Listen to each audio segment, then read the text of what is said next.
అందరూ హోలీ చేసుకుంటూ ఉండగా పద్మావతి అయితే విక్కీని గుద్దుతూ ఉంటుంది. అది చూసి వాళ్ళిద్దరూ ఒకరి కళ్ళలో ఒకరు కళ్ళను చూసుకుంటూ ఉంటారు. అది చూసి మురళి అయితే సహించలేక కుళ్ళుకుంటూ ఉంటాడు. వాళ్ళిద్దరూ అలా చూసుకుంటూ చెల్లాచెదరైన తర్వాత మురళి అయితే పద్మావతికి రంగు రాద్దామని పసుపు రంగు తీస్తూ ఉంటాడు. అలా పసుపు రంగు తీస్తూ పద్మావతికి రాయడానికి వెళ్తూ ఉంటాడు. పద్మావతి నుంచి మురళి రంగు రాస్తాడేమోనని భయంకి అలా ఏం మాట్లాడకుండా కామ్‌గా చూస్తూ ఉంటుంది.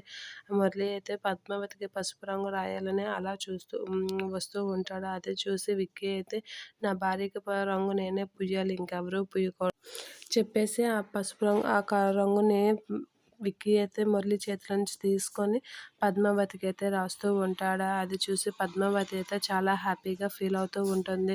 నువ్వు ఇప్పుడే కాదు ఎప్పుడు నా భార్య దగ్గరికి రాకు, నా భార్య జోలికి రాకు అని చెప్పి మురళి అయితే పద్మావతికి పసుపు రాస్తూ ఉంటాడు. పద్మావతి చాలా హ్యాపీగా ఫీల్ అవుతూ ఉంటుంది.